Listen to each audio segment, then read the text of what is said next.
Good morning, everyone. Thanks for being with us today. I see lots of folks already introducing themselves in the chat box. Welcome. Hopefully you all have your coffee or your lunch and you're ready to dive into today's training with us. My name is Brooke Meyer. I'm the director of the Institute for Coordinated Community Response. And let's go ahead and get started.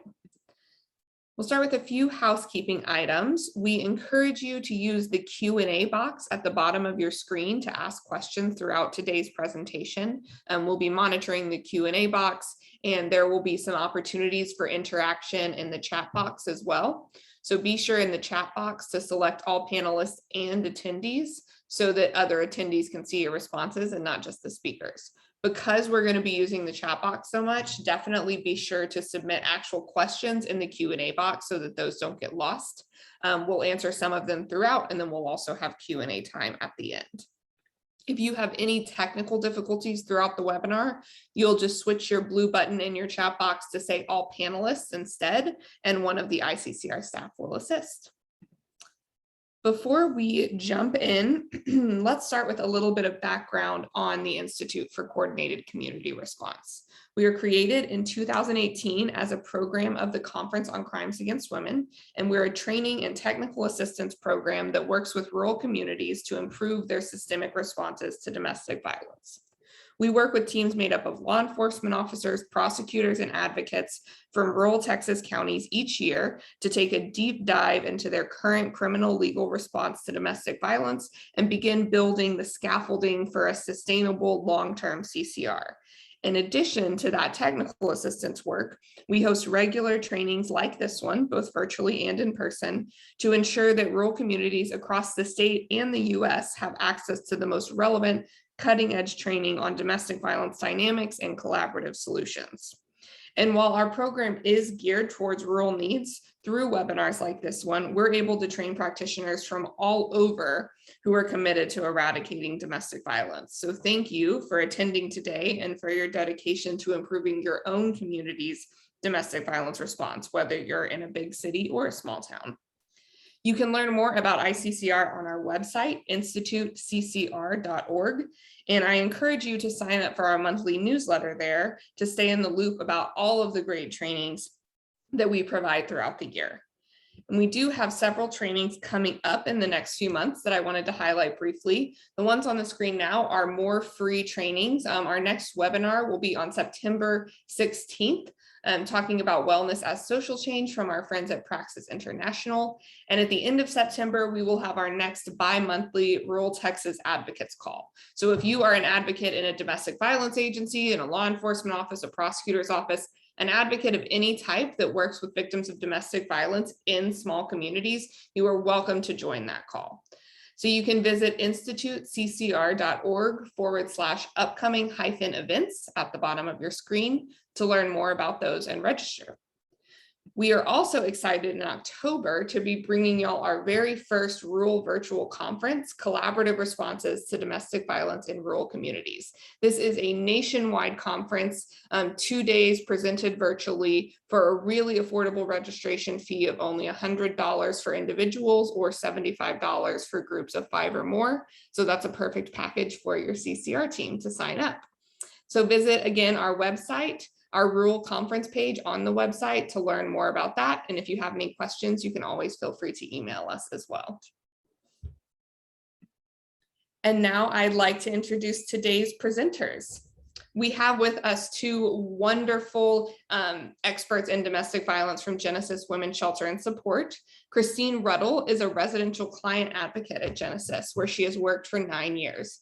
As an advocate, Christine works with women, both single women and mothers with children who have experienced intimate partner violence. Christine is part of several interagency community groups, including the Metro Dallas Homeless Alliance, the MDHA Case Manager Roundtable Luncheons, and the DFW Advocacy Roundtable.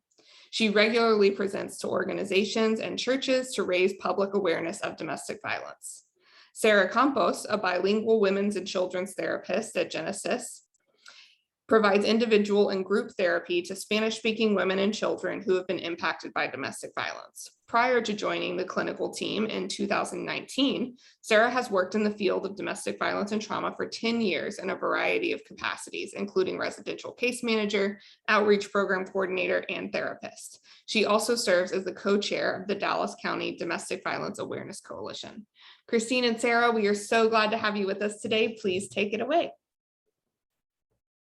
Thank you, Brooke. We are so excited to be here with all of you this morning. One of my favorite things to talk about is domestic violence. And I know that Christine also has so much experience. So hopefully all of you will be able to have some really good takeaways from this presentation and hopefully learn something new. There's a couple of things that I want to mention before we get started with our presentation this morning.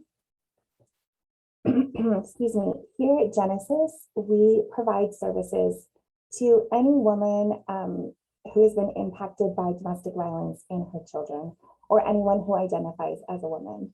And because that is our niche, you may hear that in this presentation, we are constantly referring to the victim or the survivor as she, and we're referring to the abuser as he.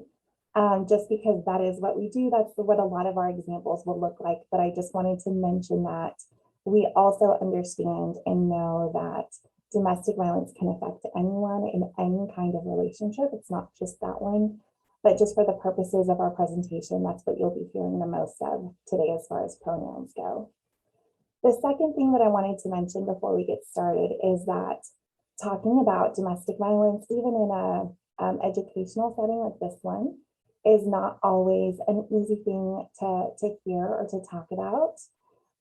Many of us may know someone or be close to someone who has been impacted by domestic violence, or we may have experienced domestic violence ourselves. And so I just want to, at the beginning of this presentation, remind everyone to take care of yourselves during the next couple of hours as you need to. You know, the nice thing about webinar is that you can take a bathroom break whenever you need to, or you can go and drink some water or put us on mute for a few minutes to collect yourselves. But we want to make sure that we're being kind to ourselves, even though we're here and excited to learn. So we will go ahead and get started.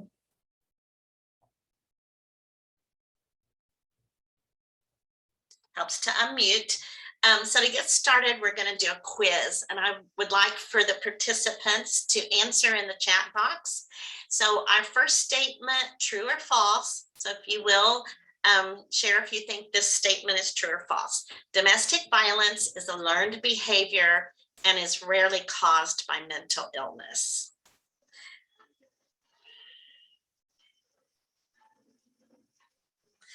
All right, great. Thank you for your responses. Next, the term domestic violence is only used when the victim has physical injuries such as bruises, cuts, and broken bones. True or false? And you are going to get the answers to these, I will say. Okay, next. The term alcohol and other drugs cause domestic violence. True or false? Okay, thank you. Domestic violence does not only occur in minority or dysfunctional families.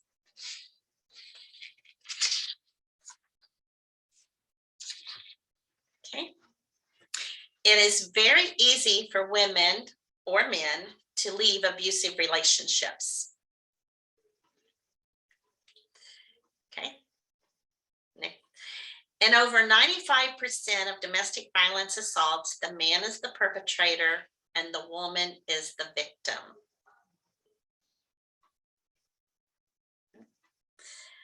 Okay, next. People who batter or are abusive in relationships are often good parents.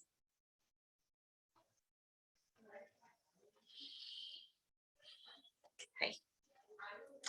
Domestic violence is the leading cause of injury to women in the United States.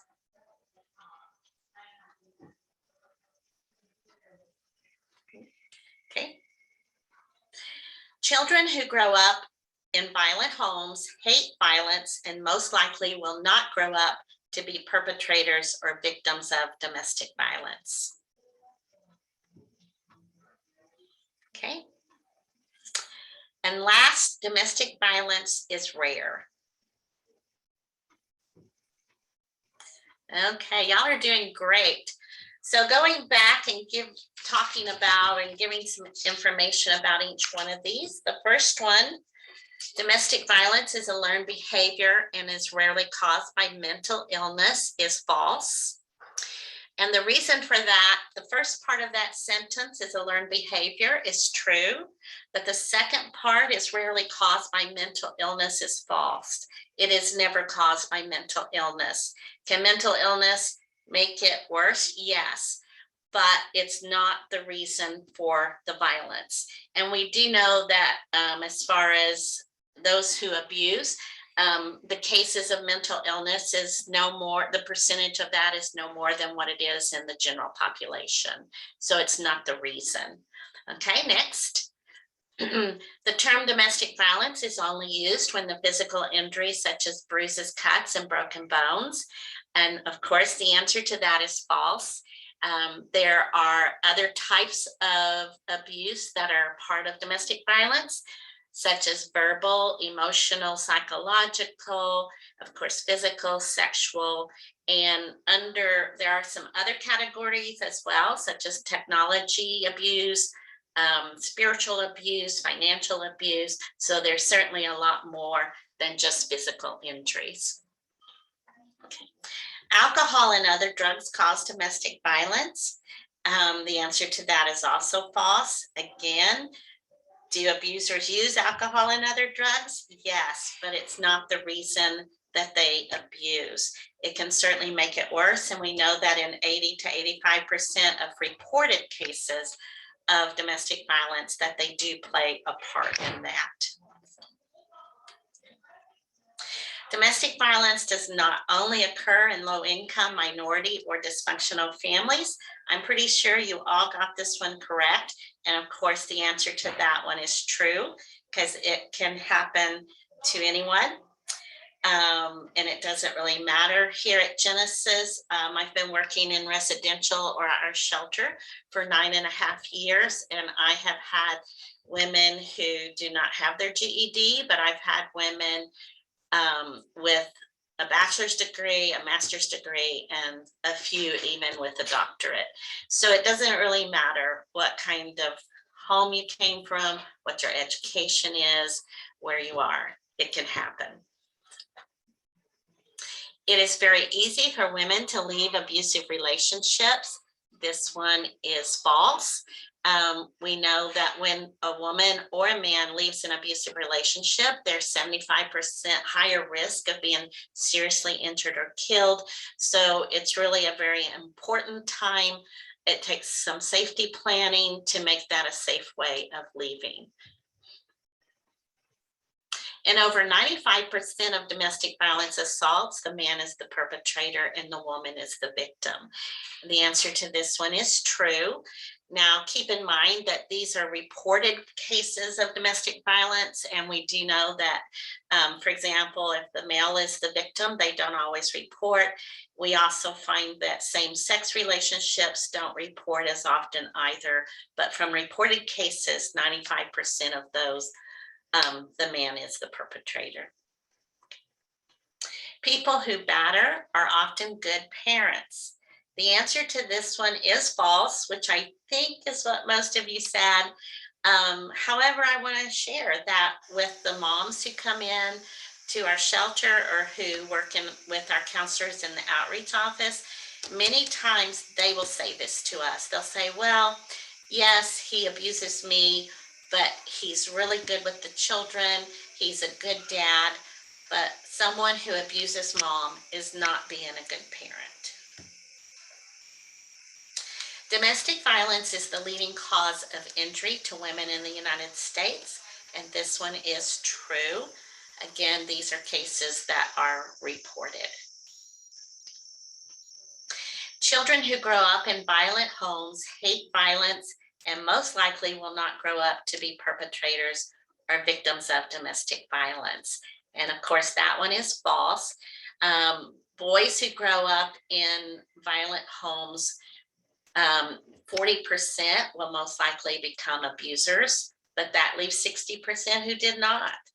Sadly, for girls, the percentage is higher. It's 50% of girls who grow up in a violent home will become victims of domestic violence.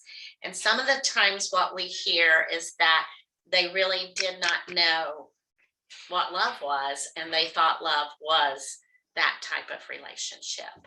So, and last, domestic violence is rare. And I think everybody got this one right. It is false. And we know that 1 in 4 women in the United States have experienced domestic violence. They're currently in it, or they have experienced it in the past. So it is not rare. Okay, thank you. So now I will turn it back over to Sarah.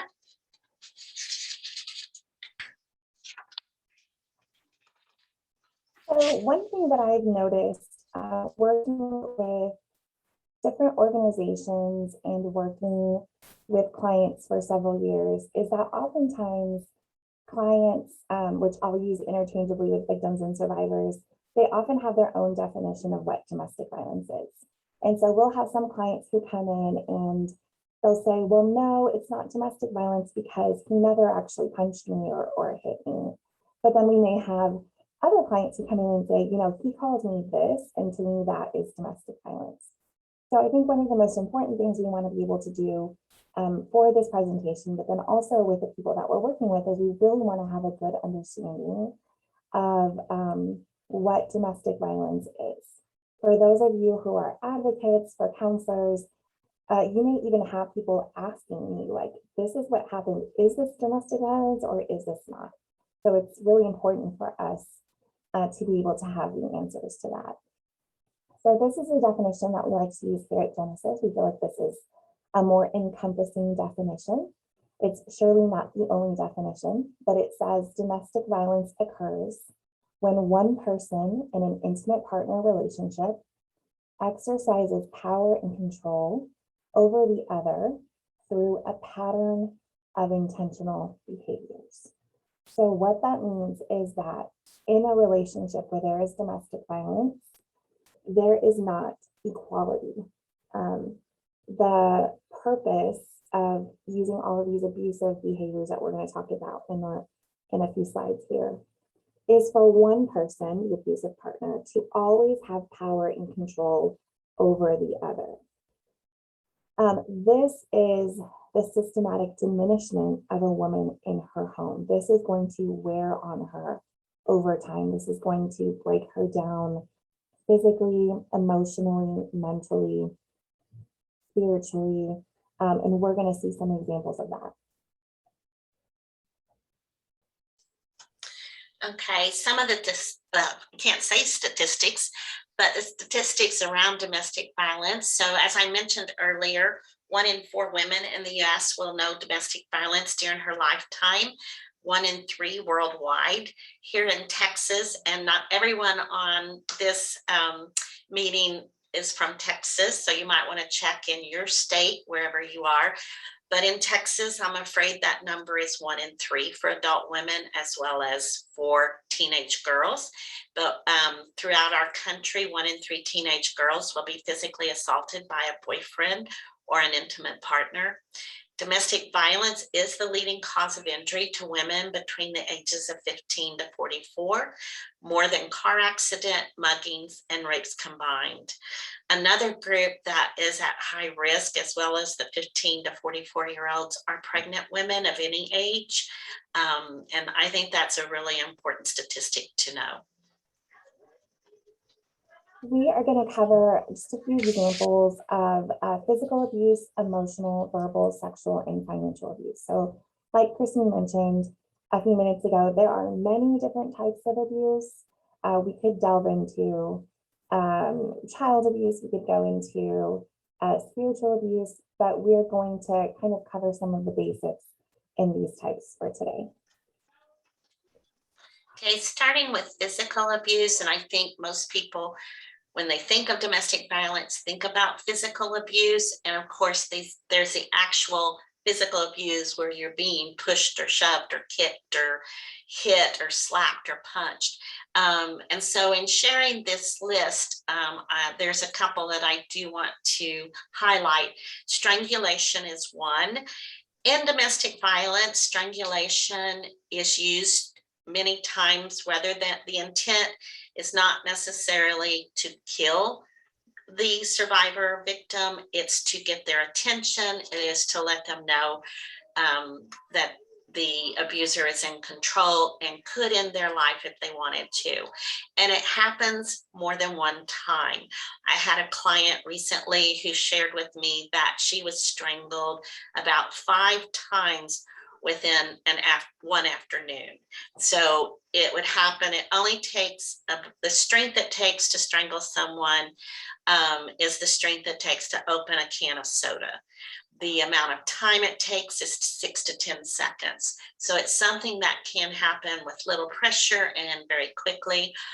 But if the point is to intimidate, then it'll take place up to a certain point.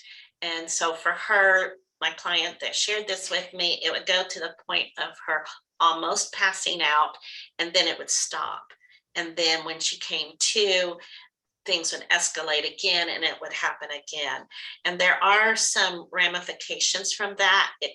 I had a client who couldn't speak above a whisper because she had been strangled so many times, and she eventually had to have surgery to get her voice back. So we see headaches and forgetfulness, many things that can come from that. So it's really important to be able to recognize the signs of strangulation. Another one we highlighted was punching walls. So some physical abuse, you do not have to actually be touched for it to be considered physical abuse. So when he punches the wall or puts his fist through the wall next to her head, the intent of that, again, is to intimidate her and frighten her to keep her in the relationship. Using your size and standing next to in a public place, no one else may be aware of this, but he may stand extremely close to her to just let her know that he's there and that he's watching her. There's something called the look, which comes under emotional abuse, but those kind of things are not, he's not actually touching her. For adolescents, many times it's using a car, which is an object, but using that car to drive fast, to weave in and out of traffic, to slam those brakes on. It might mean taking the keys away or destroying their clothes. Many of our clients have had their personal property destroyed, their important documents ripped up or shredded or burned. So it can take away, it can come in other forms besides physically touching her. But again, that is definitely part of it.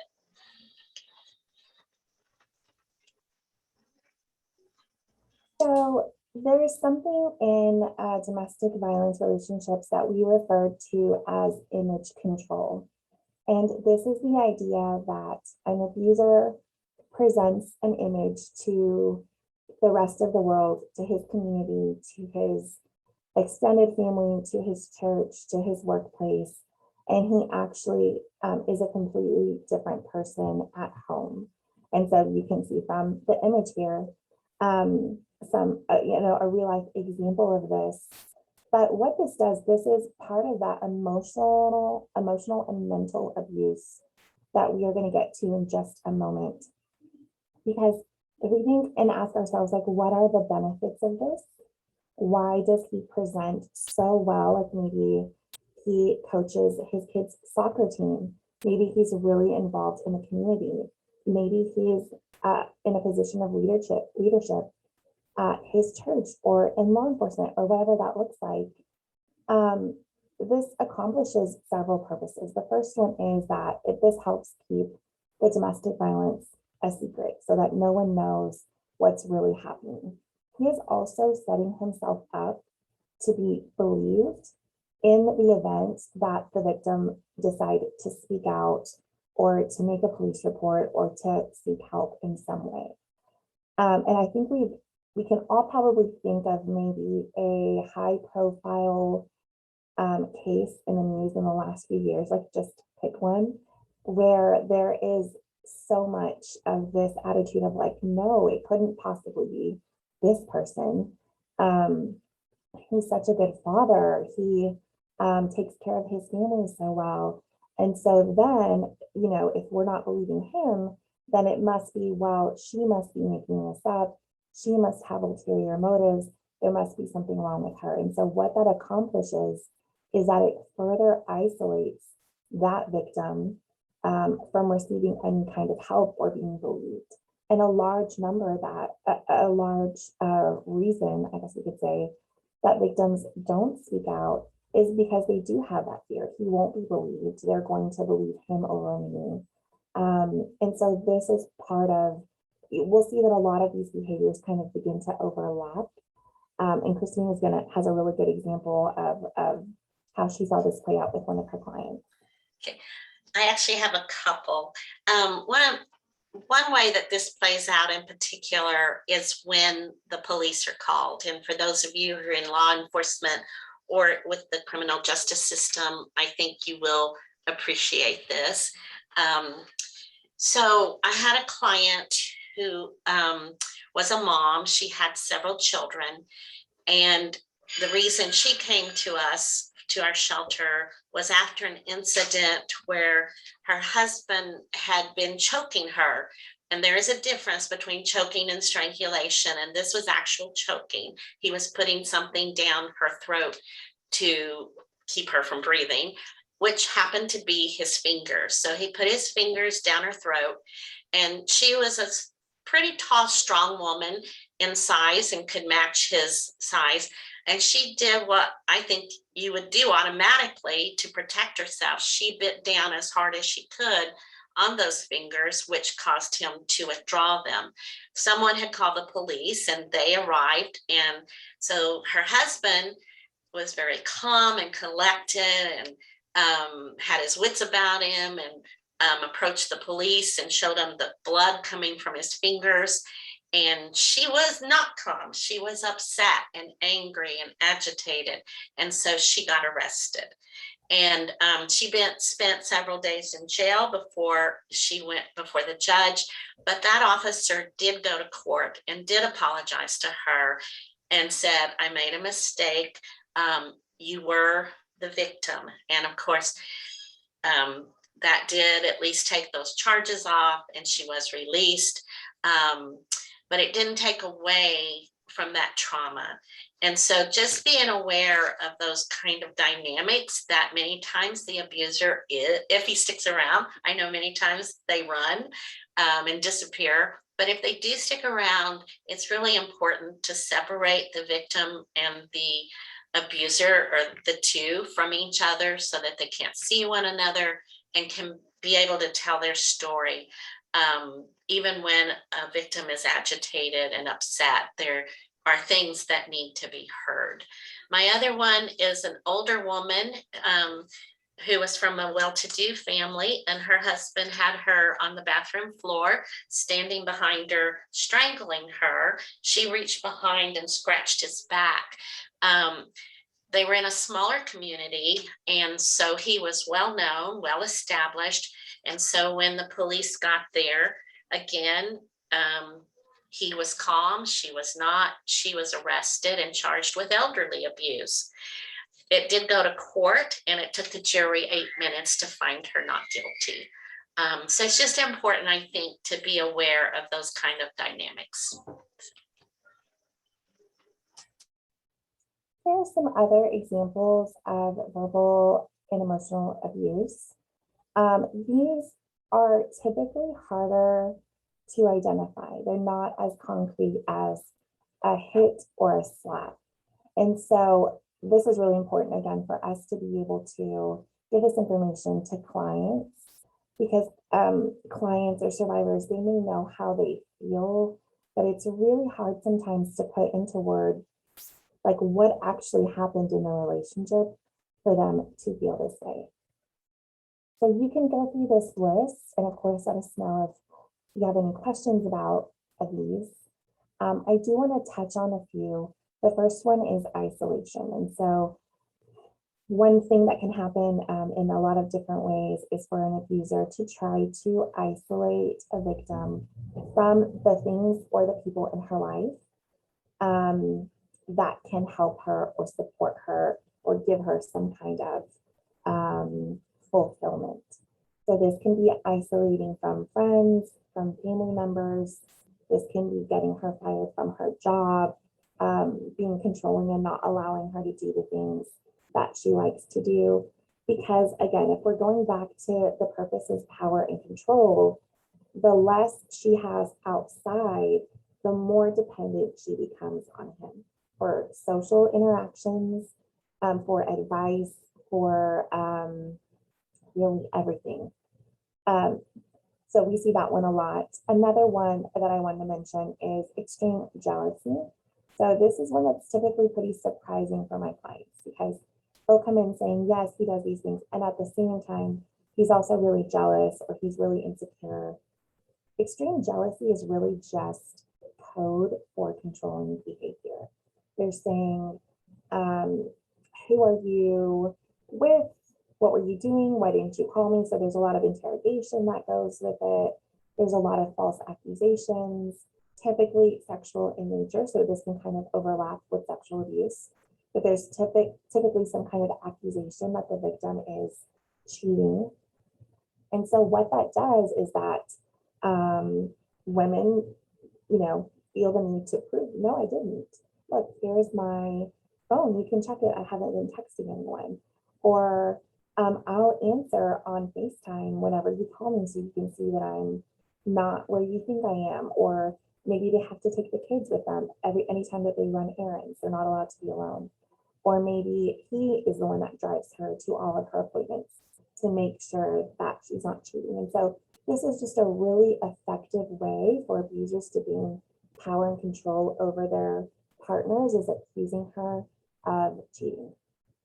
And then the blaming. So if we could really summarize verbal and emotional abuse, I think into at least one behavior, it would be blaming. And this can be done explicitly, like saying this is your fault. This can be done implicitly by saying, oh, this wasn't that big of a deal. I don't know why you're so upset about this. I already said I was sorry, right? It's kind of like we're saying, you're the one with the problem. This wasn't that big of a problem. You're the one who's overreacting.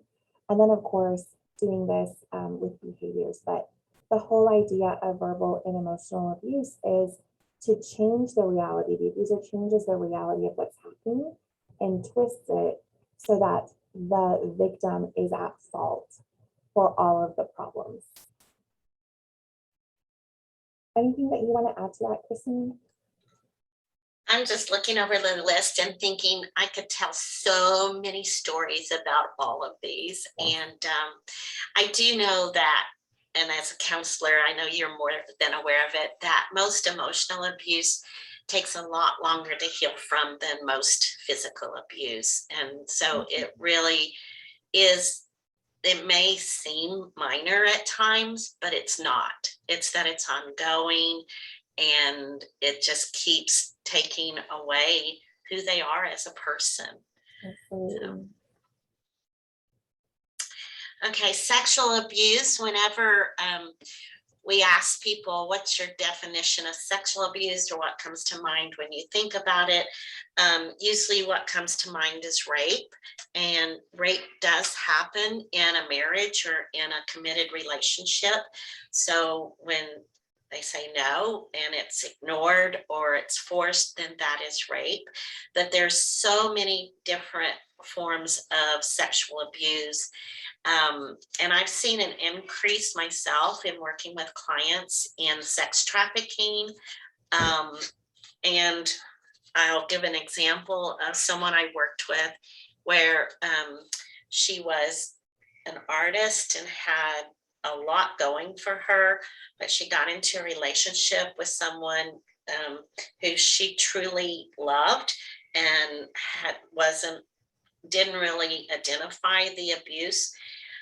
And they got into a situation where he asked her to have sex with someone else and told her that it was because he owed them money and he didn't have the money to pay them. And if she would have sex with this person, then they would not hurt him and they would write off that debt that he owed. She did not want to do it, but she loved him, so she did follow through with it. And then it happened again and again. And eventually she saw herself as a prostitute and blamed herself, when in reality, it was a part of that sexual abuse. Other things that we see, and we see all of these actually that are on the list, but some of the things that we do see or hear is about being forced to watch things they don't want to watch, or perform acts they don't want to, or have acts performed upon them that they do not want. Sexting for teenagers, this is can be a real problem. Sending unwanted pictures, videos, and those videos or pictures could be taken when they are not aware of it. And sometimes those are posted on social media such as Facebook, Instagram, and they're not aware of it until someone calls them up and lets them know that it's going on. So there are so many ways. Or using birth control, not allowing them to use it, getting them pregnant, which keeps them in the relationship because now they share a child. So there's just so many different forms of sexual abuse. And Sarah's gonna talk about reproductive coercion. So sexual abuse is not, it's not very often that a client will feel comfortable offering this information when they come for advocacy, when they come for counseling, and maybe even when they're doing a police report or moving forward with some kind of court proceeding. This is a very sensitive subject. It's very intimate, it's very personal, and there's a lot of shame that is typically accompanied with this kind of abuse in particular. So even in counseling and working with clients, there are many of them who won't identify having experienced sexual abuse. And as we get a little bit further into counseling and providing psychoeducation, especially when it comes to sexual coercion, that is typically when clients are able to realize, whoa, I have actually experienced a lot more sexual abuse than I even realized. And that the way that I explain sexual coercion is kind of starting off talking about consent. So we know that consent is no means no, and yes means yes. Sexual coercion is a situation where the woman's yes is actually a no, which, if you think about it, is really tricky and can be really confusing for a lot of people. But if we have a couple who has a family who's living together, and we'll say that the husband is the abuser, and let's say that the wife comes home from work, she's tired, she's making dinner for the kids, she's helping them with their homework, they're going to bed, and she is not interested in having sex with her husband, also because there's a lot of these other behaviors going on. But let's say that he approaches her for sex. She, you know, in one sense, we could say she has two options. She can say yes, or she can say no. But let's say that she has said no before, and the last time that she said no, he ignored her completely for 2 weeks. Or the last time that she said no, he spent hours interrogating her. Well, who else are you sleeping with? Or what else are you doing? And accusing her of cheating. Or maybe the last time that she said no, he strangled her and forced sex anyways. And so if we're looking at the situation, she may say yes to sex with the abuser, but not because she wants to have sex, not because she's really consenting to, but because she wants to avoid the consequences of saying no. No is actually not a safe answer in her situation. And when you don't have really an option to say no without getting hurt, then your yes is most often considered sexual coercion. which is a form of sexual assault. And so when we're really diving into that with our clients, you can just see the light bulbs turn on. You can see them make sense of a lot of symptoms that they're experiencing, a lot of hypervigilance, a lot of jumpiness. And to them, they may think, well, no, I said yes. And so, this is what happened. I don't enjoy it, but I consented. But really, when we're looking at it from a trauma-informed perspective, we can see that the option for no doesn't often exist with women who are experiencing domestic violence.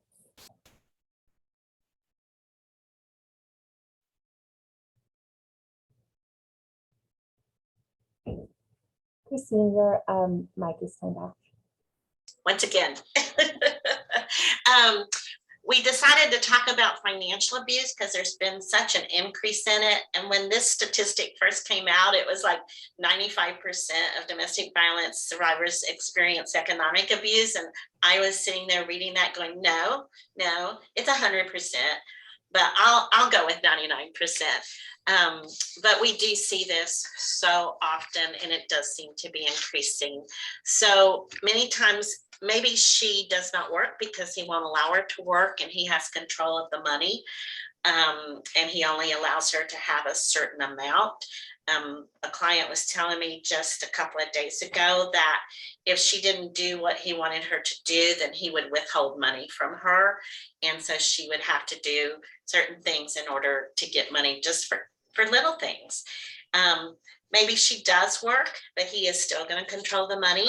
One client told me that she did make good money, but he was always getting in trouble, and he always expected her to use her money to get him out of trouble. So she never was able to get ahead financially in order to leave the situation. Making her ask for money, making her account for every penny. I had a client, I still am just amazed at the creativity and what she did to survive. But the abuser gave her a certain amount of money to go buy groceries with.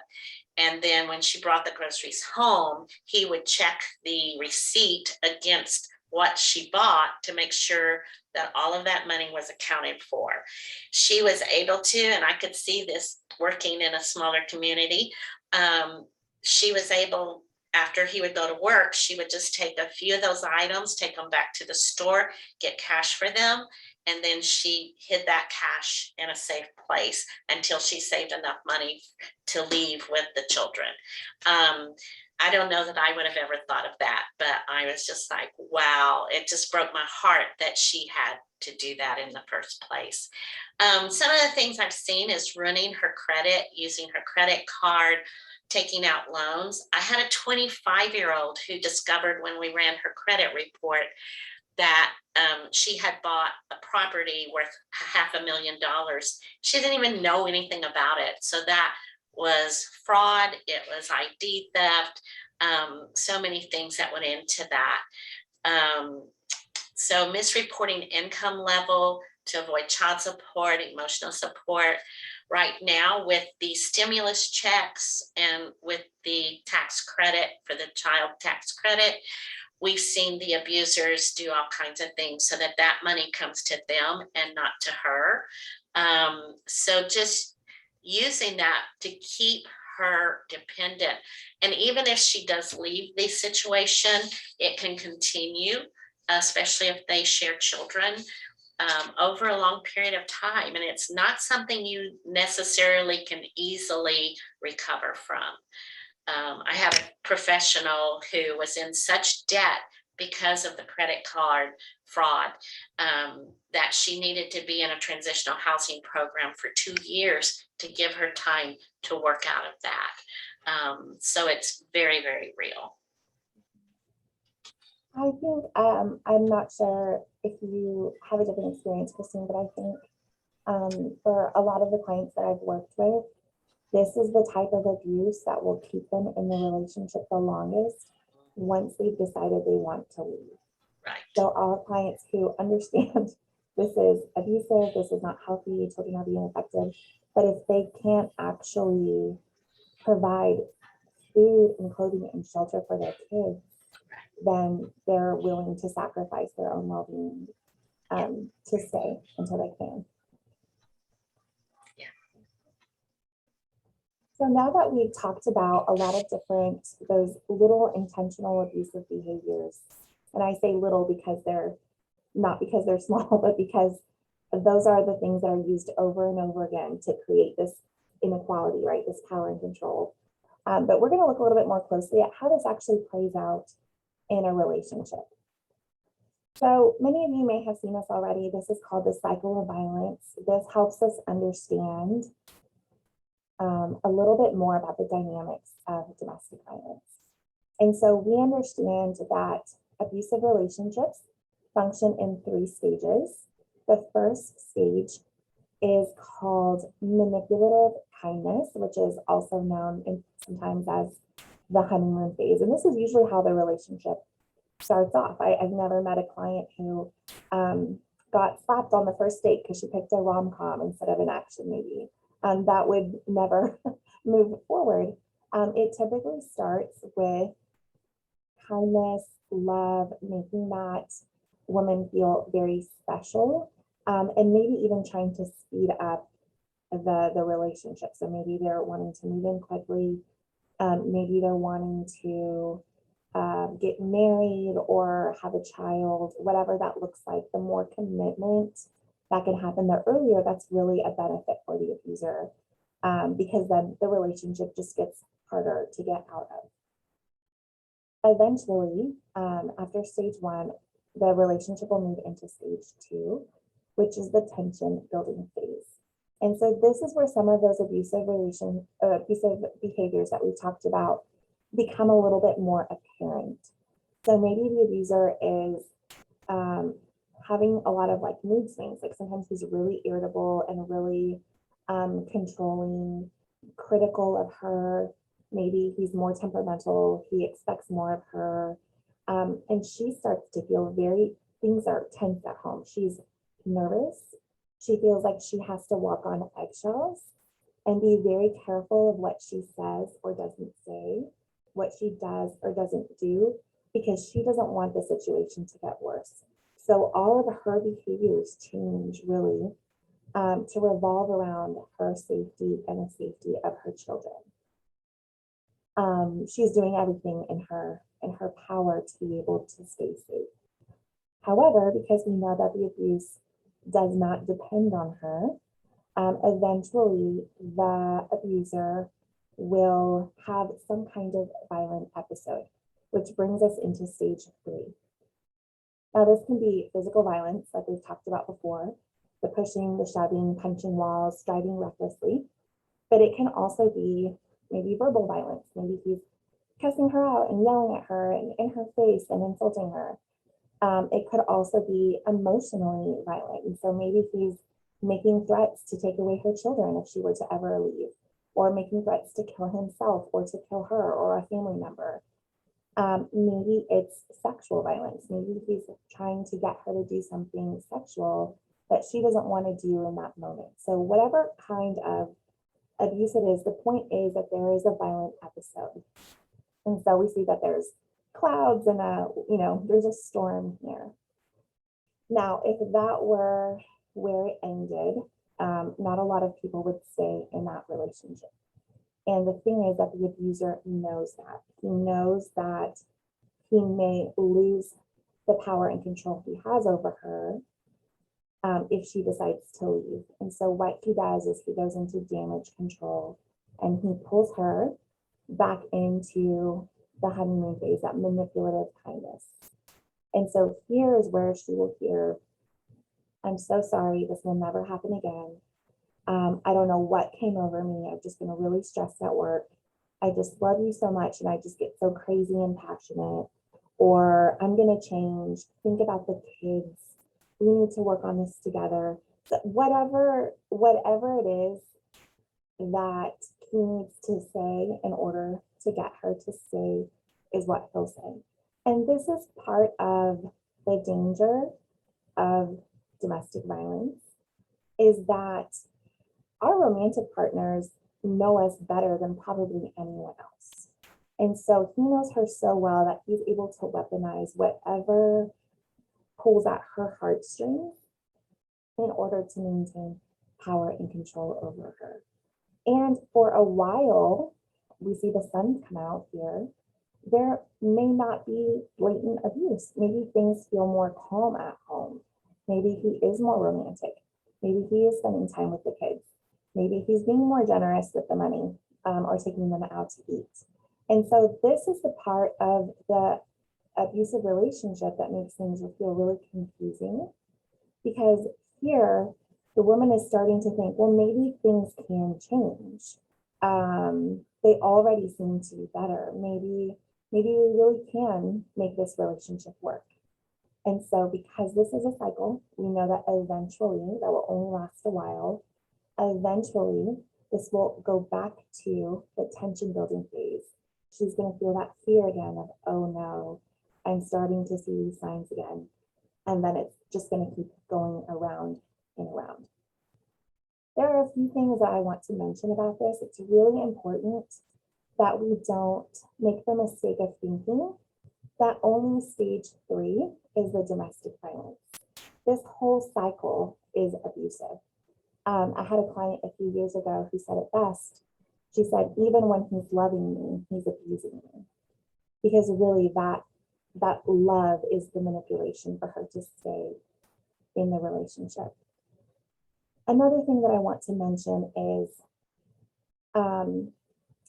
for you therapists out there too, you may already have done work on trauma bonding and things like that. But if we're thinking about this stage going around and we're thinking about while this is happening, all of those other behaviors are happening that we just read, right? So he's isolating her more and more.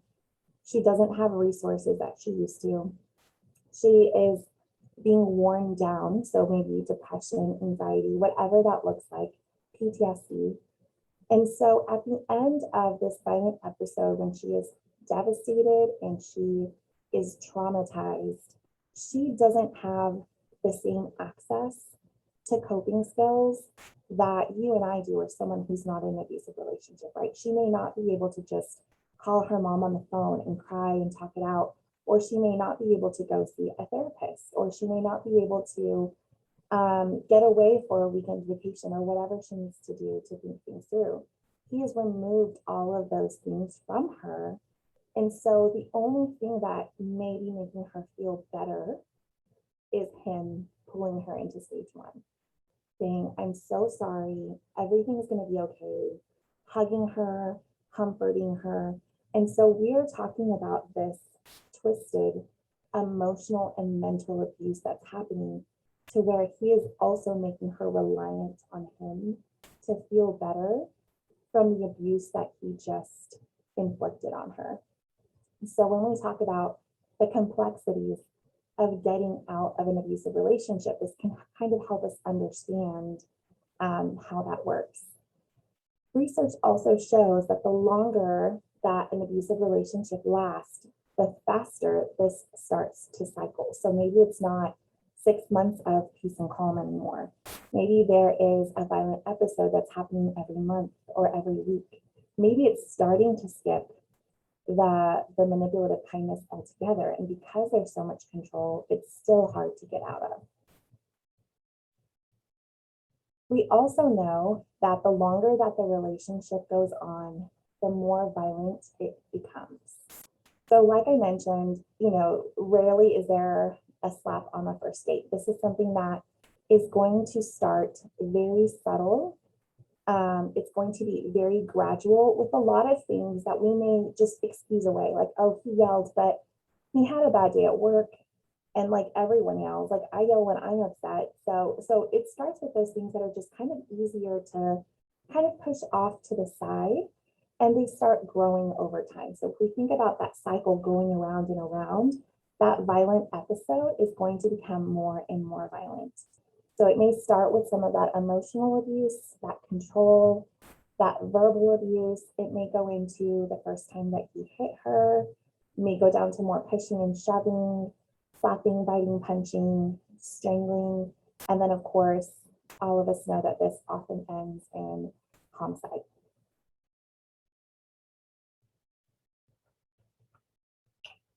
So why the question that gets asked, most of the time is why does she stay? And I would like to change that to not why does she stay, but what are the barriers to leaving? To me, why does she stay puts the responsibility on the victim when she is not responsible for that.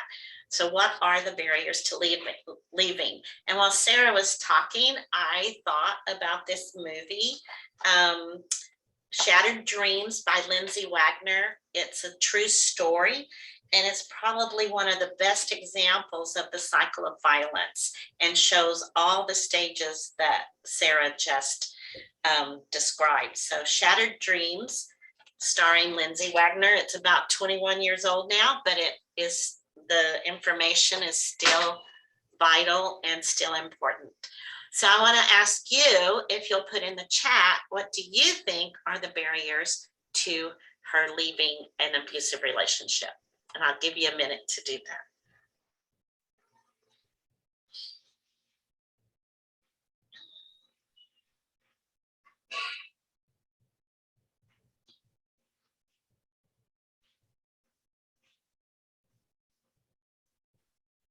Wonderful. You got it. So let's look at the next slide, which does list all those things that you've been listing there.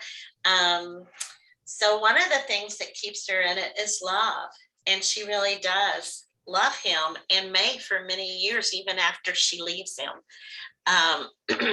And so leaving, when you think about leaving, when you love someone, brings on guilt and that you're doing something wrong. So that definitely keeps her in there. Fear. So being afraid of all those things that he has threatened or has promised he will do if she leaves.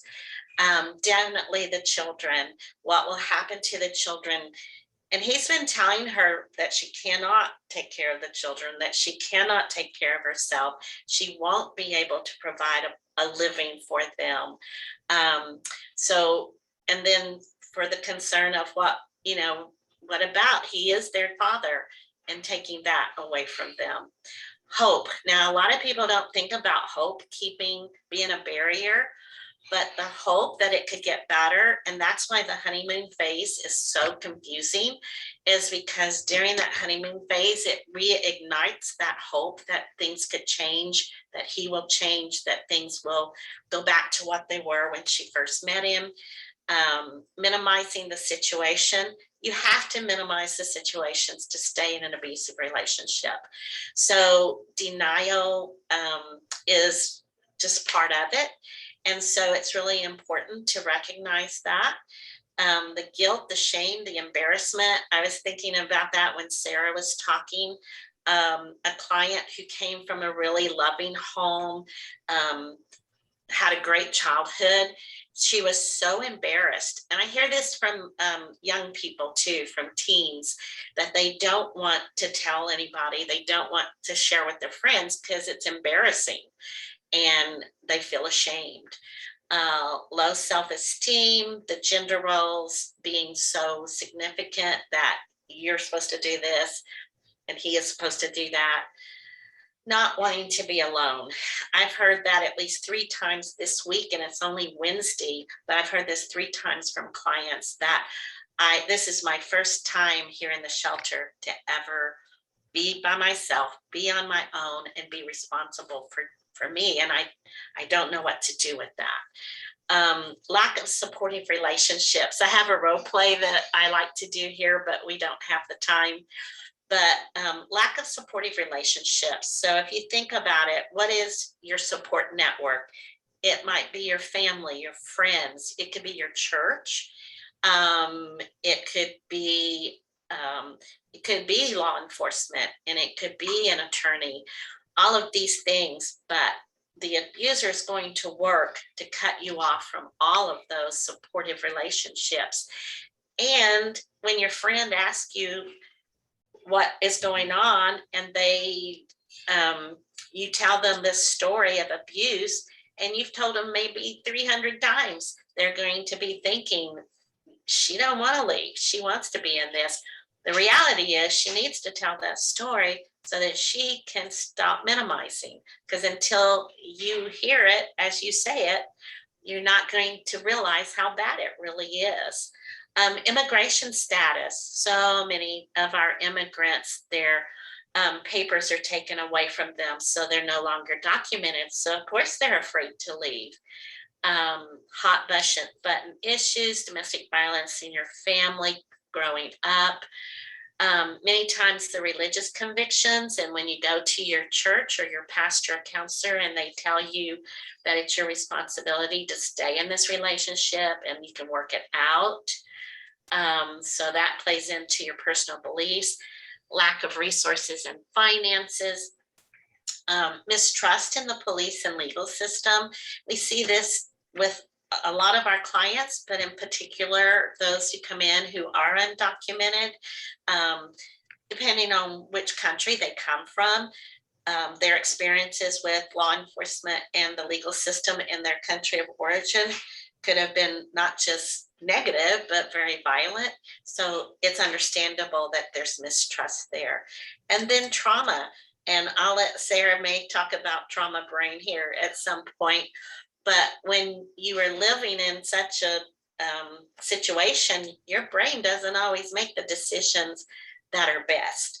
And so those are the barriers that keep someone from leaving. And I'm sure this is not an exhaustive list. It could probably go on and on, and you probably have some good examples as well. I wish we had a whole other hour to talk about what happens in the brain. Trauma. Right, yeah. Everyone can hear me be glad about that. But yeah, trauma triggers that fight, flight, freeze, or submit response. And when your brain is in survival mode, because you're living with the constant threat of violence, it turns off your prefrontal cortex, which is where we make all of our decisions and think about consequences. And so there's actually like a physiological inhibition to be able to think clearly about what's going on when we're in constant danger. Okay, so if Christine kind of busted some of our myths at the beginning of this presentation, then what do y'all think? What are some of the reasons that abusive men abuse? You can put it in the chat box and then we'll talk a little bit about it.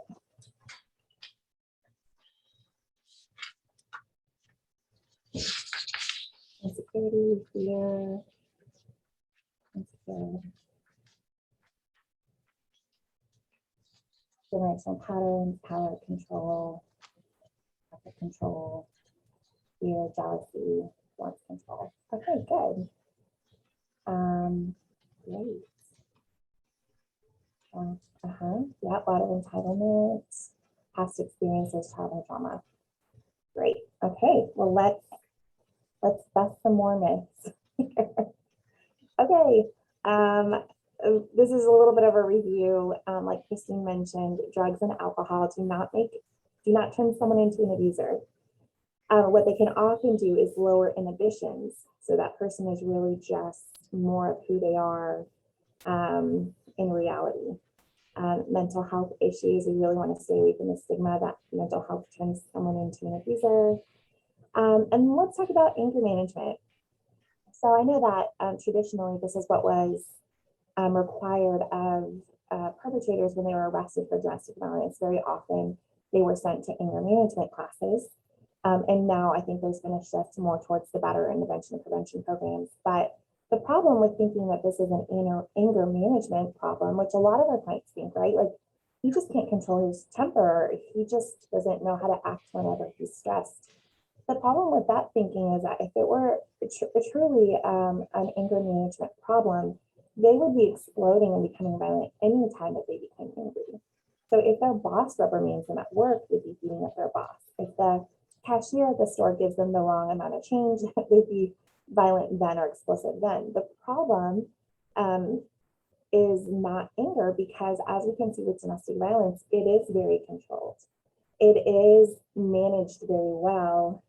It is directed intentionally at their partner, not with anyone else.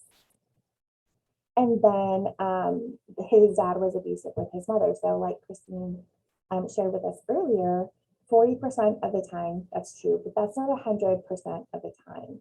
there are people who have experienced trauma as children, domestic violence, and so they know how that feels, and they make the conscious decision not to abuse other people. Again, low self-esteem does not make someone abusive. I think a lot of people have low self-esteem, and not all of them are abusive. Stress, again, that kind of goes along with the anger management. It's not just a coping skill for stress. And sometimes we think, well, she deserved it. I remember whenever, this was like a lot of years ago, but whenever the Chris Brown and Rihanna domestic violence, look, those pictures were all over the media. And the agency that I was working at, we were doing some prevention inside of the schools and talking to the teens about it and the kids about it. And a lot of their responses were like, well, what did she do to make him mad? Like, did she take his phone? Like, that's not okay. And so there is still the idea that she must have done something or else he wouldn't have acted in this way. All of these, which are incorrect. So yeah, you did a great job in the chat box. The reason that he abuses is to have power and control over her. So I want to talk about this a little bit so we can kind of get a little bit of insight into the mind of someone who's abusive. If his goal is to have power and control, then these are also some of the ideas or the beliefs that he has that accompany it. So he believes that he is the one in the family or in the relationship who has the right to have his needs met, physically, sexually, emotionally, whatever it is. He feels entitled to have that right. And no one else in his family has that same right that he does. So if there are times where he is meeting the need of his partner emotionally or physically or sexually, it typically is still for a reason that benefits him, right? So like the honeymoon phase, if he is actually giving and meeting his partner's needs, still at the end of the day, it's so that he can maintain power and control over her in some way. Part of that entitlement is that he doesn't, like, no one is allowed to challenge him. No one is allowed to not let him do what he wants, and that he doesn't have to be accountable for any of his actions. We talked a little bit about this kind of gaslighting and the emotional and mental abuse, that he's twisting reality into their opposites. And so this is why, well, I'll kind of skip that for now, but yeah, so he is leading out details of what actually happened. He's exaggerating certain parts of it. I co-facilitated a BEV group for a while at my previous agency, and you hear a lot about this. You hear about like everything is her fault. She did this, but then she said this, and then we're having to have an honest conversation. Like, hey, I hear what you're saying. I also see from this police report that you are the one who followed her in your car and stabbed her. And so there's just a lot of twisting everything into she is to blame and he's not accountable for any of his actions.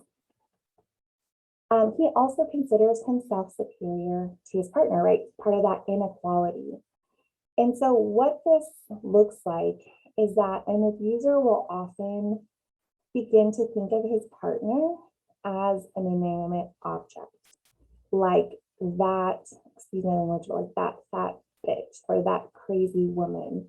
Or if he can put a label on her that makes her less than human to him, then that is what makes him more dangerous over time, because he can inflict violence on her, but then he doesn't have to deal with those human emotions of guilt and empathy, because he doesn't see her as an equal. He sees her as a possession or an object.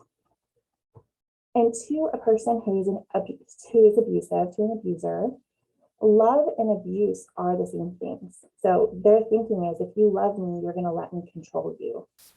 And if you don't let me control you, if you stand up to me, if you question me, then that means that you don't love me and you are actually harming me. And they begin to see themselves as the victim when they're not getting this control that they want. And abusers are manipulative. They are doing everything they can to keep their victim, their partner, confused. So we're talking about some of the things before, right? Those empty promises. Sometimes he's really kind.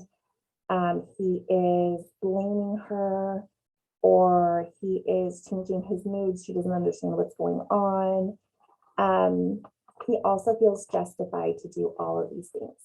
So the thing about an abuser's mentality is that because he feels entitled to have whatever he wants, whenever he wants it, and he makes his partner responsible for making that happen, is that when things go wrong in his life or he doesn't get his way, he blames it on his partner.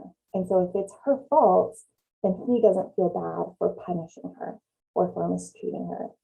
And then he is also possessive. Abusers often view their partners and their children with a sense of ownership. So they get to be the ones to decide if they go out, who they talk to, what they do. And they also feel justified because they're possessions to be able to treat them with any kind of abuse needed whenever they feel like it is warranted.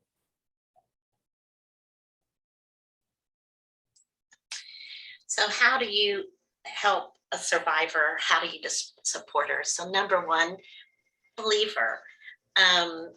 So just letting her know that you're glad that she is sharing with you, and that what's happening to her is not okay, and that you want to support her. And like I said earlier, a victim truly needs, or a survivor truly needs to tell that story many, many times before she's going to believe, or he's going to believe, that it's abuse and that it's not their fault. So say something like, it's not your fault, and I do believe you.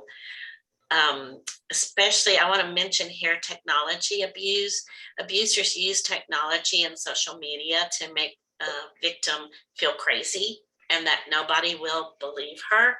And if you have ever heard someone talk to you about being stalked or harassed with a tracker on their phone or on their computer or laptop, it does sound crazy.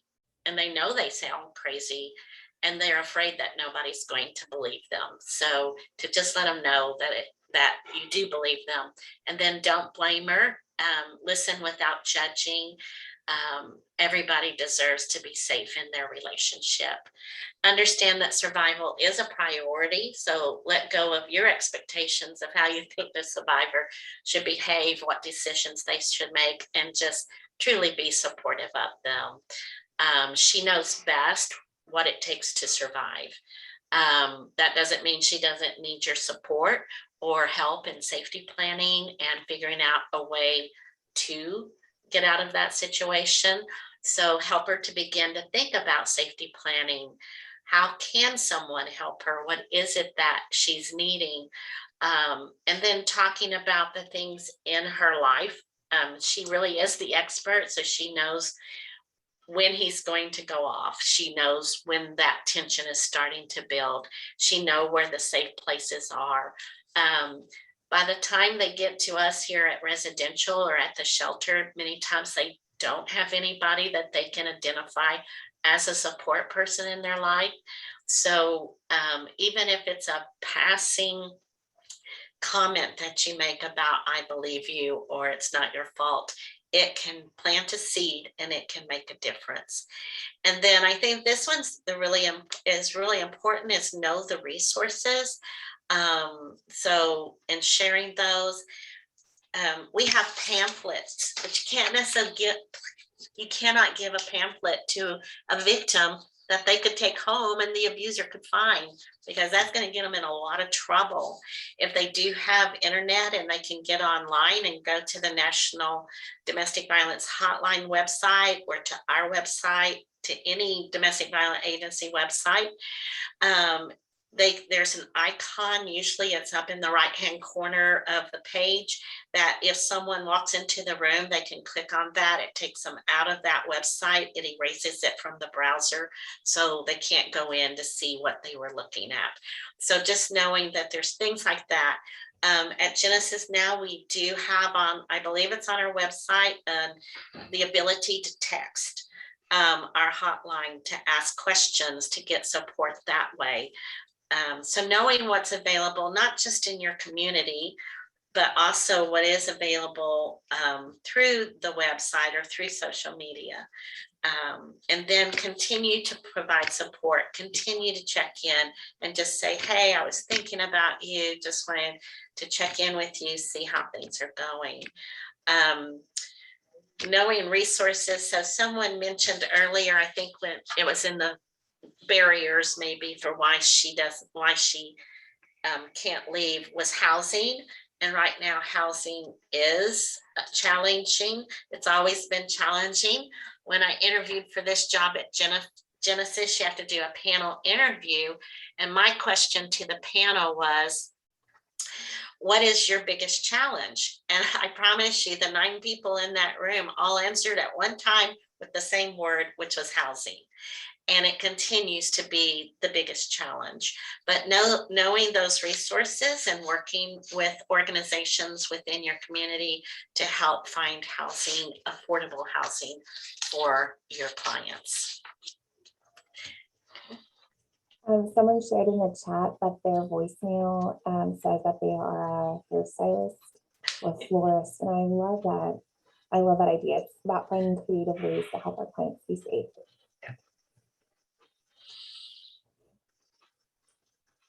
Okay, so we are going to talk a little bit about how we as helping professionals can be the most supportive of victims of domestic violence and meeting them where they're at. Okay, so I can empathize with helping professionals. There have been times where I'm like, you know what? You just need to leave. Thank you for coming here today. You just need to leave. And these are the 5 steps that you need to take in order to leave. And then feeling frustrated when that's not what happens, especially in my earlier years of advocacy. But that's not how things happen. All of us as humans, like, we don't just make decisions and follow through with them and complete them to perfection overnight. There is a process that we go through in order to make changes in our life. And so we are going to talk about the stages of change, which is just short for Prochaska's trans theoretical model of change. But this was developed in order to help explain how we make changes. And I'm going to run through these really quickly with you, and then we're going to go through one by one to talk about how we can talk with clients depending on what stage of change they're in, and how we can help them and how we can try to help keep them safe as well. So we have 5 stages here. We have pre-contemplation. We have stage 2, which is contemplation. We have the preparation stage. We have the action stage. And we have the maintenance stage. Okay. So let's say that I am just living my normal life, working, spending time with family, friends, just no cares in the world. And let's say that I go to my doctor's office for my annual checkup, and my doctor says, hey, Sarah, your cholesterol levels are a little bit high, and you might benefit from adding in some movement or some exercise into your routine, and maybe losing a little bit of weight will help you bring your levels down to where they need to be. Okay. Well, if this has not been a problem that I've been aware of, I might think to myself, okay, whatever, like, this doctor doesn't know what she's talking about. She doesn't know my life. Everything's fine. I'm fine. Okay, so that's me in stage 1. I'm in the pre-contemplation stage. I'm not even thinking about making a change in my life. So let's say as the weeks go on, I'm noticing, oh, I'm getting a little bit more winded just going up the stairs of my house. Or it's getting a little bit harder to, like, bend over and tie my shoes. I'm just starting to notice, like, ooh, maybe I do need to think about like doing some exercise. Maybe I do need to think about losing a little bit of weight. So I might have times where I'm like, yeah, maybe I do need to make a change. But for the most part, I'm still just kind of cruising through my normal routine, not making any commitments. I'll think about it later. It kind of sounds too big or too hard right now. That's me in stage 2, contemplation, to where I'm kind of going back and forth. Like I'm aware that there's a problem now, but I'm not fully committed to making any changes. I might go back and forth. So let's say that I put on my favorite dress for a special night out and it will not zip up. Okay. And I'm like, oh no, like that something needs to change. That's it. I'm going to the gym. I'm going to lose the weight. I'm going to get my cholesterol down. And so what do I start doing? I start researching gyms in my area. I start shopping for really cute gym outfits online. I start researching maybe what are the best tennis shoes to wear for the kind of workout I'm going to be doing. I'm going to go onto Amazon and buy one of those big jugs of water that have like all of the measures throughout the day. So that's me in stage 3. I'm in preparation stage. So I haven't made the change yet, but I'm doing all of the work to prepare for that change. So let's say, okay, I figured out, I've got my gym, I've got my cute outfit, I figured out what time of day I'm going to go, what my meal prep is going to look like. When I put it into action, I'm in stage 4, action stage. So I'm going to the gym. I am taking my shakes with me or my meals to work instead of eating out. I'm doing it. Okay. But I may still be adapting to things that I haven't planned for. So when my friends invite me to happy hour or Taco Tuesday, I'm still having to kind of figure out in the moment, okay, what can I eat here? Or I'm going to bring food with me. So I'm still newly adjusting to this routine. So let's say if I have been able to keep it off, keep this routine, sorry, in check, it's become kind of like a new normal for me. It's kind of second nature now. We'll say that I'm in stage 5, which is maintenance phase. Okay, so these are the 5 stages. We do not live in a perfect world where we always go through from stage 1 and just kind of sail through to stage 5. There are actually things that can happen that can make us regress or go backwards. So let's say that I'm in stage 4, I'm newly starting this new routine, and I go to a Super Bowl party that has like this unlimited buffet, and I lose myself to a platter of jalapeno peppers. To me, I might say, oh, I gave in. I don't even feel like working out in the morning, so I've missed a week of workouts. I don't even feel like doing it anymore. I'm going to my Taco Tuesdays. I'm not ready to make that change yet. So I may have just jumped all the way back to stage 2, where like I'm aware that something needs to change, but I have backed out of my commitment to do it. Okay, so now we're going to talk about what this looks like for a woman who's experiencing or a person who's experiencing domestic violence. When we have a client who's in stage 1, pre-contemplation, she is not labeling what she's experiencing as abuse. So she's in denial or she's really minimizing it. I see this a lot with clients who are referred to counseling by CPS, like they did not come of their own free will. There was some kind of family violence situation, CPS got involved and told mom, hey, you need to go get some domestic violence classes. So they're coming in and they're already kind of resistant to hearing really anything about domestic violence. They may be saying, this is just a one-time thing. We just both overreacted, or I just overreacted and called the police, but it wasn't even that big of a deal. And so if we're jumping in and saying like, you're experiencing abuse, you need to leave, and here's the pamphlet for how you need to get out, that is not going to be taken seriously. And that's really going to affect our working relationship. Like that client is not going to want to come back, or they're going to come back and sit silently in our sessions for the rest of the time. And so if we really want to be able to support someone who is not ready to recognize that there is abuse in the relationship, we want to do it as gently, as indirectly as we can. So some of the phrases that I may use with someone in this stage is, there are a lot of women who experience domestic violence, and many of them say that these are some of the symptoms that they're experiencing. And so I might just kind of go through and share about the symptoms and ask, have you experienced any of these, or are you experiencing any of these? If they're like, nope, and they're still completely shut down, then we move on. I'm not forcing anything on her. I'm not pressuring her to admit what's really been going on. I am just providing information and getting her the requirements that she needs to be able to complete these domestic violence classes, okay?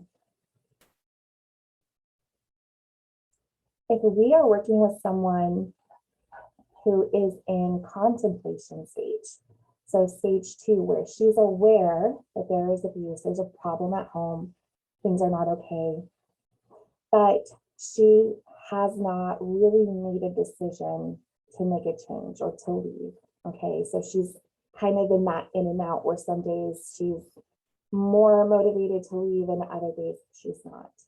She may be testing the waters when she comes to you. It may be the first time that she's actually talking about what's happening or seeking some kind of service. And when I say testing the waters, to see how you're going to react, or to see how people are going to react to her sharing it. So it's really important that we're telling her the things that Christine mentioned earlier. We believe her. This is not her fault. There's support available to her. We want to have a lot of patience in this stage, because that going back and forth can sometimes feel frustrating for us as service providers. But this is just part of the process. So there will be times where I'll have a client come in and she's like, that's it. This was our last straw. I can't handle this anymore. I'm done. And I'm like, yes, here's all of this information. And the next week when she comes in, she says, you know what, we were able to work it out. She apologized. I realized that I was overreacting, and we're kind of back to square one. So just understanding that this is part of the process will help us be able to support her better and not pressure her. I also find that at this stage, a lot of clients lose support from friends and family, because maybe they've left and gone back so many times. I think we've all heard that statistic. That it takes a woman an average of 7 or 8 times to leave an abusive relationship and go back before she leaves for good. And so that means that sometimes there are bridges that are burned with friends and family members who have tried to help her get out. So she really needs our support, if that is true, even more. The way that we want to talk to her is that we want to start planting those seeds of the possibility of a better future. So we can say things like, I'm so sorry that this is happening to you. This isn't okay. And I want you to know that you don't have to live like this. There are other options for you. Or you can say, I know that it doesn't have to be this way. There's hope for a better future for you and your kids. So you're just kind of planting those, and you can even let her know, like, she's talking about, well, housing this or childcare that. You can just let her know there are resources for those things. You let me know whenever you want those, and I'll make sure that you have them. So we're still putting the ball in her court. If we overwhelm her, and if this feels too big for her to have to make all of these changes, she's going to retreat and may end up going back to stage 1. Okay, so a client who's in stage 3, who's in the preparation stage, has made a decision that she is going to try to find safety from the abuse, whether that's leaving the relationship or making a police report or whatever that looks like. So this is where a client is actually ready to get all of the information and the resources that we have and she needs. So this is where, again, what Christine mentioned, know your resources, because when she's at stage 3, this is your time to shine. So we want to give her the resources for whether she's looking at shelters or housing or moving out of state or whatever that looks like. But this is also where she's ready for us to be honest with her about how challenging it may be to leave. It is more dangerous for a victim of domestic violence. I think the increase for homicide increases once she decides to leave and then tries to leave. So we want to take this seriously and help safety plan with her. So one thing that I would often ask clients when I worked at a shelter is, have you ever left your abusive partner before? And if they had, we would talk about, okay, what was his reaction when you left the last few times? And so they might say something like, well, he was super apologetic on the phone. He was crying. He was begging me to come back. He really missed the kids. And then when that didn't work after 2 weeks, he started yelling and was angry and threatening. Or other clients might say, like, he showed up to all of my family members' home with a gun looking for me. So we really want to know, if we can, what that has looked like in the past so that we can safety plan for what it might look like this time. So we can help her prepare. Okay, if he's going to go crazy again, what is our plan? How can you stay safe this time? Or when you feel like you're missing him, because it is hard to leave, and you are going to be the only breadwinner and the only parent, what are some things that we can do? Or how can you remind yourself of what your goals are, those kinds of things. Stage 4, so in this action phase, the victim is carrying it out, she's doing it. She is determined to be free of abuse. And so our role is that we really want to be cheerleaders and safety planners. These are our two biggest goals for stage 4. So we're encouraging her, like, this is going to be really hard, but we're going to celebrate those small victories with her. We are going to cheer her on. We're going to remind her that she's doing great things for her kids and for their safety. And then we're going to help her navigate, like, oh my gosh, he showed up at my job and I didn't know what to do. So now we're talking about that in safety planning there. Or I got a text from his cousin and he sent me a threat. And so we're still doing a lot of safety planning as this is like a really new situation. And then stage 5 is maintenance. So this is going to look different, of course, for each client. For some clients, their maintenance phase is going to be still having to be in regular communication with their abusive partner because maybe they share kids or they share custody.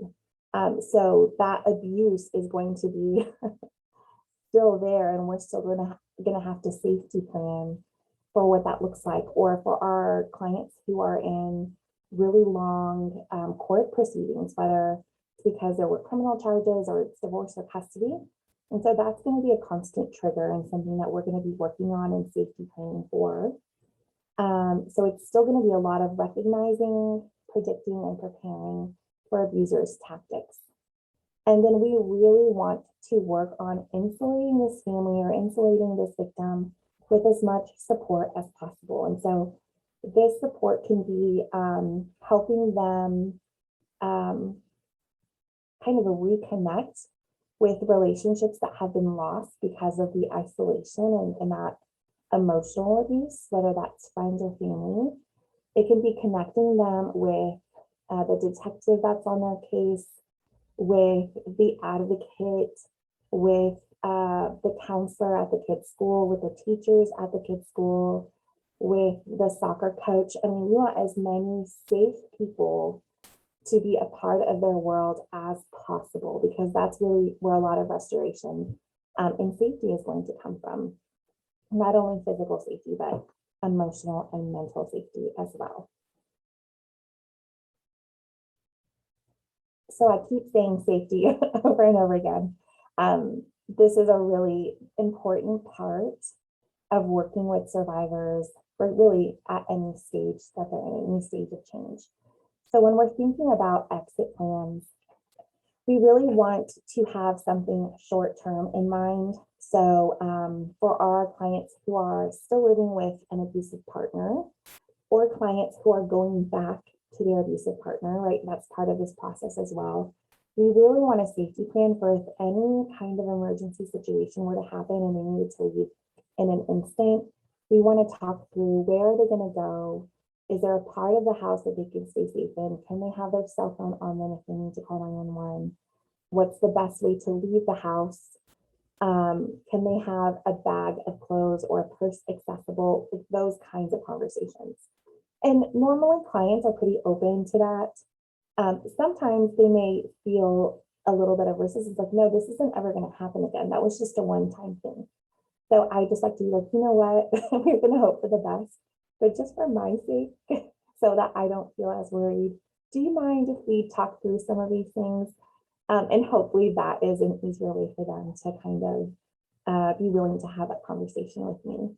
And then we also want to safety plan for long term. So if we're working with someone and they're like, okay, I want to leave, kind of like Christine's client who was returning some items for cash and setting it aside, that may be part of the client's goal. So we're talking about how to save money, or maybe she's looking at apartments or options for housing. Maybe she's meeting with an advocate or an attorney here at Genesis just to find out like what her legal options are and what her rights are. That is kind of the ideal for a lot of clients to be able to plan it out, but it doesn't always go as planned, right? With domestic violence, things can be really unpredictable. So we want to have that short-term safety plan already taken care of. Some of the important documents that are that we want to make sure that the client is able to have with her is ID, birth certificate, social security cards, anything that the kids need for school. So birth certificates, socials, shot records, marriage certificate, passport, immigration document, green card, anything that she needs. And Christine is a rock star at residential at helping clients get those documents when they were not able to leave with them. So she reminded me the day that that shouldn't be a deterrent for someone to leave. We know that abusers keep those things from abusers for that very reason, to make things more complicated, but it is easier if they can leave with them. We're talking a lot about physical safety. So again, kind of part of those exit plans, but maybe that includes making sure that the clients have information about protective orders, address confidentiality program, right? Any of those programs that can help them stay physically safe. We're also talking about emotional safety. So with clients, you know, when your kids are crying for their dad because they miss them, and that just is going to tear you apart, what are some things that we're going to do so that you can not give in, stay strong, you know, remember why you're doing this. Or when it's Christmas time and he's calling and saying, come back, I love you, I have a room full of presents for the kids, you know, how are we going to manage that? Digital safety. So we're talking trackers on cars. We're talking about turning off location services on apps. We're talking about changing toll tags so that receipt or report doesn't go to the previous address. I mean, this is like an endless world of technology these days. And so digital safety is a really important part of that, making sure that passwords are changed, that accounts are no longer shared, maybe going to the cell phone store and getting a whole separate phone sometimes is necessary. We also want to talk about safety for kids, so that may require some collaboration with schools for them to understand who's allowed to pick up and who's not, especially if there's been threats of like taking the kids away. It can also sometimes be making sure that kids are talking to dad on speakerphone if there's communication, so that mom can supervise that there is not manipulation of the kids, like who's your mom been with, where are you guys living now, those kinds of things. Legal options. So again, we're assessing for what kinds of legal services are they interested in: divorce, custody, maybe some immigration protections like VAWA or U visa. And then we want to plan for safety inside the home, whether it's with their abuser or they separated, and we still want to talk about safety at their home. But then we also want to talk about safety outside of the home. So if you were to run into this person at the grocery store, like, what's the plan going to be? Who are you going to call? Where are you going to go? If you were to run into them anywhere else. I've had clients who have worked with like the security guards at their jobs, and so they get someone to walk with them to their car every day after work, those kinds of things. And this does require a lot of creativity because, again, most clients are not like, oh yeah, sure, I'll tell everyone at my job like what's been happening with me and why I don't want to walk to my car by myself. You know, that's not typically the response. So we were creative. Like Christine said, clients have survived up to this point. By the time they come and see us, they've been doing a lot of the safety planning for a long time on their own. So we're really letting them come up with the ideas, and just use us as a resource if they need extra help with that. Christine, is there anything else you want to add? One of the things I thought about as you were talking was that if a client or a victim that you're working with wants to apply for TANF for a period of time, they do not, there's a waiver for victims of domestic violence for Health and Human Services so that they do not have to apply for child support through the Attorney General's office. Without that waiver, they would have to, which of course then alerts the abuser. So that is something, the waiver is something that you as an advocate or as a representative could fill out for them so they don't have to do that. So again, knowing those resources. So we want to share with you some of the services through Genesis. We do have that 24-hour hotline, and thank you, Brooke, for sharing the link to the tech support. Our emergency shelter is an 8-week program. And for those of you who work in domestic violence shelters, you know that the shelters have been full, especially during the pandemic. But it's still important, I think, to call and ask about it if that is something that is needed. We do have a transitional housing program.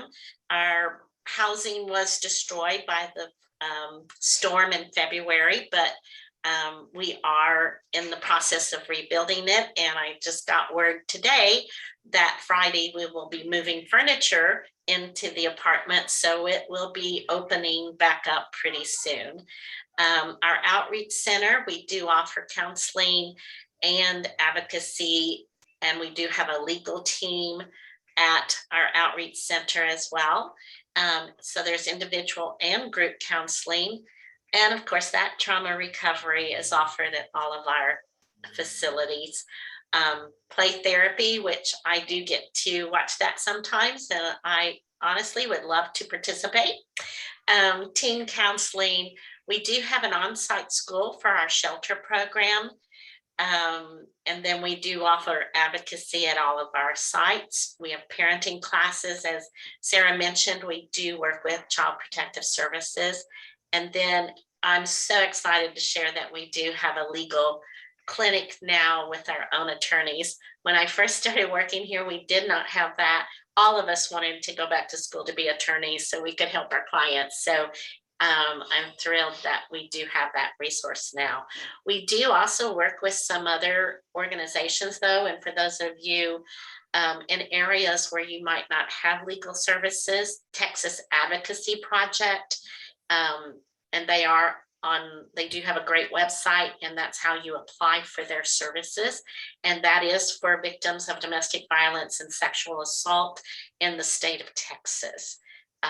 So that might be of help to you as well.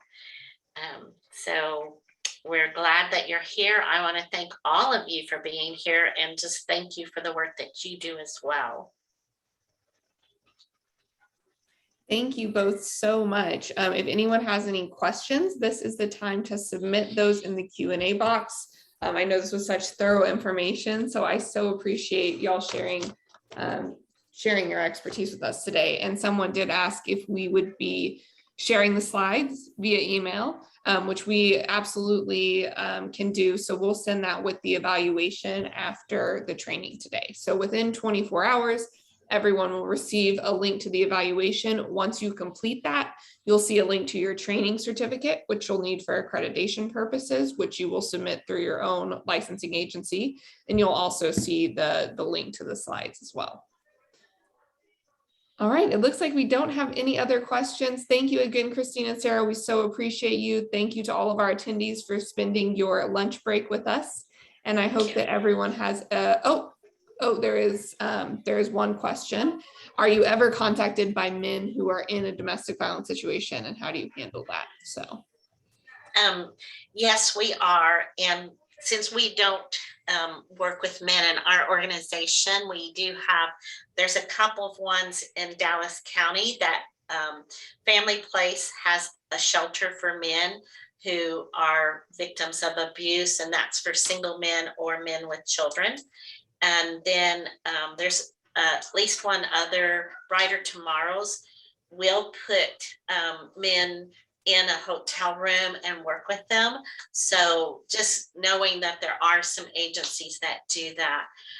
We have had some transgender clients at the shelter in the past, and they gave some names and contacts for people in the transgender community that have helped to keep them safe as well.